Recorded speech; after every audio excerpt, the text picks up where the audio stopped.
नमस्ते बच्चों, शिव हिंदी विद्यालय के ऑनलाइन प्लेटफॉर्म पर आपका हार्दिक स्वागत है। आज हम विज्ञान का जो छूटा हुआ पाठ था उसका अध्ययन करने जा रहे हैं। तो बच्चों, आज देख रहे हैं हम पर्यावरण का शुद्धिकरण।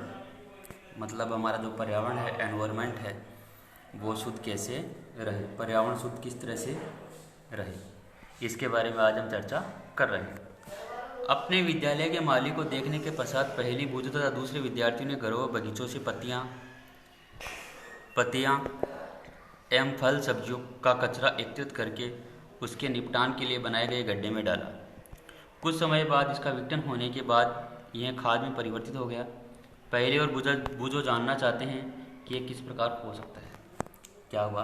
अपने विद्यालय के माली को देखने के बाद में पहली और बूझो एक दूसरे विद्यार्थी ने घरों व बगीचों से पत्तियों तथा फल सब्जियों का कचरा इकट्ठा कर लिया, कलेक्ट कर लिया और उसके निपटान के लिए बनाए गए गड्ढे में डाला। निपटान के लिए कहने का मतलब जो प्राचीन समय में आज भी वर्तमान में गाँव के अंदर मौजूद है, गड्ढा खोद लिया जाता है। उस गड्ढे के अंदर जो घर का जितना भी कचरा होता है उसको डाल दिया जाता है और काफ़ी टाइम बाद में, मतलब 2-4-6 महीने बाद वो खाद में परिवर्तित हो जाता है, मिट्टी बन जाती है। तो बूझो पहली और बूझो भी ये जानना चाहते हैं कि ये किस प्रकार हुआ, ये खाद किस प्रकार बना। अब इसमें देखो एक ये क्रियाकलाप दिया गया है, क्रियाकलाप 2.5। 2 गमले लेकर प्रत्येक को मिट्टी से आधा भर दीजिए। 2 गमले लेने हैं और प्रत्येक को मिट्टी से आधा भरना है। इन्हें ए एवं बी चिन्हित कीजिए और गमले के ऊपर अपन को नाम डालना है। नाम ए और गमला नंबर ए और गमला नंबर बी, इस तरह के 2 नाम अपन को डाल देने। ए गमले में पौधों का कचरा भर दीजिए। ए जो गमला है उसके अंदर पौधे का कचरा अपन को भर देना है और बी में पॉलीथीन की थैली। ए के अंदर पौधे का कचरा और बी के अंदर पॉलीथीन की थैली डाल देनी है।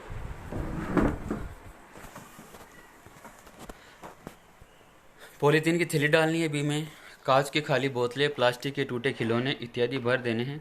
उन्हें एक बार रख दीजिए और 3-4 सप्ताह बाद इनका परीक्षण कीजिए। कहने का मतलब इतने टाइम तक इनको रख दो और 3-4 महीने के बाद में इनका क्या है कि परीक्षण करना है। कहने का मतलब इनको देखना है। क्या आपको दोनों गमलों की वस्तुओं में कोई अंतर दिखाई देता है? क्या आपको ये जो दोनों वस्तुएं हैं, दोनों वस्तुएं, इनके गमलों में कोई अंतर दिखाई देता है? हाँ, तो अंतर परिलक्षित होता है। यदि यस है तो बताओ किस तरह का अंतर आपको दिखाई देता है। आप देखेंगे गमला ए के पास पादप अवशिष्ट का अपघटन हो गया और आप देखोगे कि गमला ए था, उसके पास पादप अवशिष्ट का अपघटन हो गया।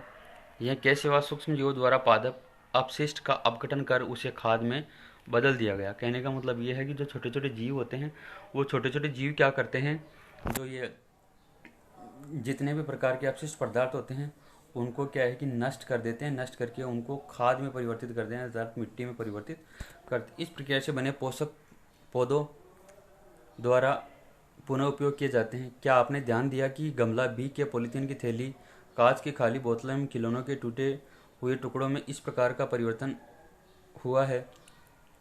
इस प्रकार का परिवर्तन नहीं हुआ। सूक्ष्म जीव उन पर क्रिया करके खाद में परिवर्तित नहीं कर सकते। आप अक्सर बड़ी मात्रा में मृत जीवों को सड़ते हुए पादप व कभी कभी सड़ते हुए जंतुओं के रूप में देखते हैं। आपने अक्सर बड़ी मात्रा में जो मरे हुए जीव है और जो पौधे हैं उनको सड़ते हुए देखा होगा। आप देखते हैं कि कुछ समय बाद वह विलुप्त हो जाते हैं और आप देखते हो कि थोड़े टाइम तो वो पड़े रहते हैं, उसके बाद में थोड़े टाइम बाद में वो विलुप्त हो जाते हैं। कहने का मतलब नष्ट हो जाते हैं। आखिर वो जाते कहाँ हैं? इसका कारण क्या है? इसका क्या कारण है? इसका मोस्ट एंड इम्पोर्टेंट, इसका मुख्य कारण है कि सूक्ष्म जीव है मृत जैविक अपशिष्ट का अपघटन करके उन्हें सरल पदार्थों में परिवर्तित कर देते हैं। जो सूक्ष्म जीव होते हैं वो क्या करते हैं? मृत जैविक अपशिष्ट का अपघटन करके उन्हें सरल पदार्थों में परिवर्तित कर देते हैं। यह पदार्थ अन्य पौधों एवं जंतुओं द्वारा पुनः उपयोग कर लिए जाते हैं और ये जो पदार्थ होते हैं वो अन्य पौधों एवं जंतुओं द्वारा पुनः उपयोग में कर लिए जाते हैं। इस प्रकार हानिकारक एवं दुर्गंध युक्त पदार्थों का निम्नीकरण करने के लिए हम सूक्ष्म जीवों का उपयोग करके पर्यावरण का शुद्धिकरण कर लेते हैं। इस प्रकार हानिकारक और जो दुर्गंध युक्त पदार्थों का निम्नीकरण करने के लिए हम सूक्ष्म जीवों का उपयोग करके पर्यावरण को क्या कर लेते हैं? शुद्ध कर लेते हैं। अब देखो, ये तो बात हुई लाभदायक हमारे लिए जो सूक्ष्म जीव हैं उनकी। अब हानिकारक सूक्ष्म जीव, ऐसे कौन से जीव है जो हमारे लिए हानिकारक भी है? सूक्ष्म जीव अनेक प्रकार से हानिकारक हैं। कुछ सूक्ष्म जीव मनुष्य, जंतुओं तथा पौधों में रोग उत्पन्न करते हैं। रोग उत्पन्न करने वाले ऐसे सूक्ष्म जीवों को रोगाणु कहते हैं। सूक्ष्म जीव अनेक प्रकार से हानिकारक कुछ सूक्ष्म जीव है जो मनुष्य, जंतु एवं पौधों में रोग उत्पन्न कर देते हैं। और रोग उत्पन्न करने वाले ऐसे सूक्ष्म जीवों को क्या कहते हैं? रोगाणु कहते हैं अथवा रोगजनक कहते हैं। कुछ सूक्ष्म जीव भोजन, कपड़े एवं चमड़ों की वस्तुओं को संदूषित कर देते हैं। और कुछ सूक्ष्म जीव ऐसे होते हैं जो भोजन है, कपड़े हैं, भोजन है, कपड़े हैं और चमड़े की वस्तुएं उनको संदूषित करते हैं। कहने का मतलब खराब कर देते हैं। उनकी हानिकारक गतिविधियों के विषय में अधिक जानकारी प्राप्त करनी है। अब देखो, मनुष्य में रोगकारक सूक्ष्म जीव, ऐसे कौन से सूक्ष्म जीव है जो कि मनुष्य में रोग भी उत्पन्न कर सकते हैं? मनुष्य में रोग उत्पन्न करने वाले सूक्ष्म जीव श्वास द्वारा, पेय, जल एवं भोजन द्वारा हमारे शरीर में प्रवेश करते हैं।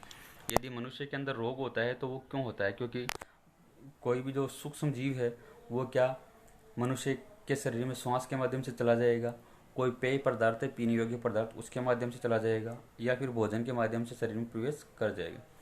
संक्रमित व्यक्ति अथवा जंतु के सीधे संपर्क में आने पर भी रोग का संचरण हो सकता है। और संक्रमित कोई व्यक्ति है जिसके रोग हो रहा है, उसके संपर्क में आने भी इस संपर्क में आने से भी इस रोग का संचरण हो सकता है। सूक्ष्म जीवों द्वारा होने वाले ऐसे रोग को एक संक्रमित व्यक्ति से स्वस्थ व्यक्ति में वायु, जल एवं भोजन अथवा कायिक संपर्क द्वारा फैलते हैं। संचरणीय रोग कहलाते हैं। अर्थात संचरणीय का अर्थ होता है, संचरणीय मतलब संचरण करना, विचरण करना, एक जगह से दूसरे जगह तक जाना। ऐसे जो रोग होते हैं, जिस तरह से ऐसे जो रोग होते हैं वो रोग ऐसे जो ये जो रोग होते हैं वो संचरणीय रोग कहते हैं, क्योंकि ये मतलब एक व्यक्ति से दूसरे, दूसरे से तीसरे व्यक्ति में फैल जाते हैं। इस प्रकार के रोगों के कुछ उदाहरण है, और ये जो रोग है इनके कुछ उदाहरण है, जैसे हैजा है, सामान्य सर्दी जुकाम है, चिकन पॉक्स और क्षय रोग है। और ये जो रोग है, इन रोगों का एग्जाम्पल है हैजा है, सर्दी है, जुकाम है, चिकन पॉक्स है, जब जुकाम से पीड़ित कोई व्यक्ति छींकता है तो किसी व्यक्ति की जुकाम है, पीड़ित व्यक्ति छींकता है तो सूक्ष्म बूंदों के साथ हजारों रोगकारक वायरस, विषाणु भी वायु में आ जाते हैं। जैसे वो छींकता है, छींकते ही क्या हजारों जो रोगकारक है, जीवाणु या विषाणु, वो बाहर आ जाते हैं। और यह वायरस श्वास के साथ ली जाने वाली वायु के साथ शरीर में प्रवेश करते हैं। और ये जो वायरस है श्वास के साथ कोई भी व्यक्ति सामने खड़ा है तो उसके अंदर प्रवेश कर जाएंगे, और वह व्यक्ति है वह जुकाम से पीड़ित हो जाएगा। जुकाम होती है, इसके अंदर अपनी जो नाक होती है, नाक के अंदर एक झिल्ली होती है, और वो जो झिल्ली होती है उस झिल्ली में सूजन आ जाती है। और उस झिल्ली में सूजन आने की वजह से क्या होता है, हम जुकाम से पीड़ित होते हैं। जब हम टेबलेट्स लेते हैं,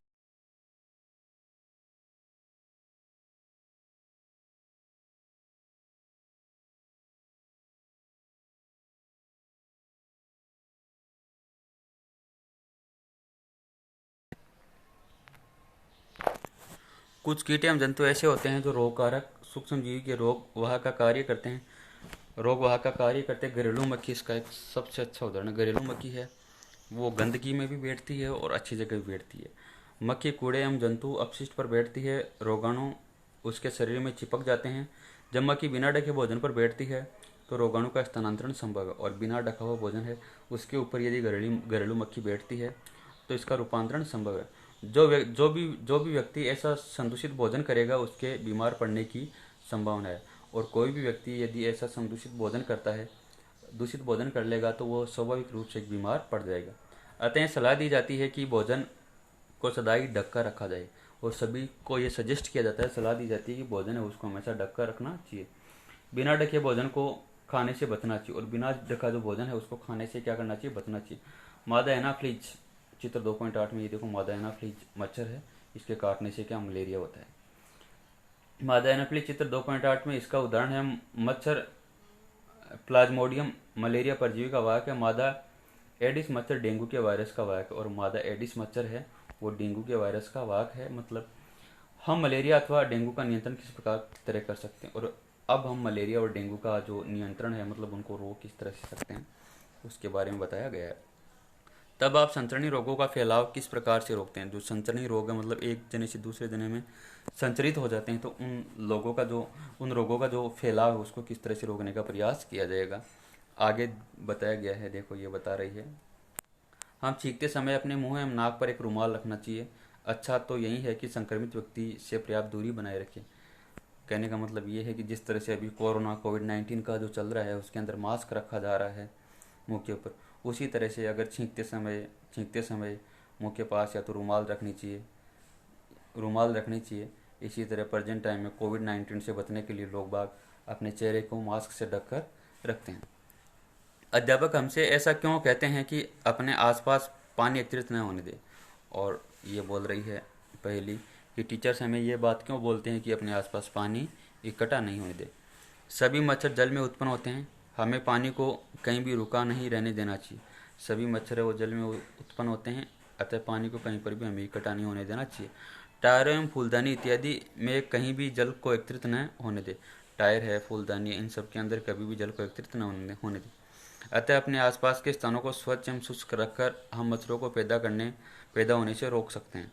और हम अपने आसपास के स्थानों को स्वच्छ एवं शुष्क रखकर मच्छरों को पैदा नहीं होने देना चाहिए और ऐसे उपायों की सूची बनाने का प्रयास करना चाहिए जिसको अपनाकर हम मलेरिया को क्या है कि बढ़ने से रोक सकते हैं। तो बच्चों, आज हमने देखा, कल अपन देखेंगे ये रोगाणु और रोगजनक। ठीक है बच्चों, ओके। ओम शिव हिंदी विद्यालय का यूट्यूब चैनल, इस पर ज़्यादा से ज़्यादा लाइक, शेयर और सब्सक्राइब करना है। ठीक है बच्चों।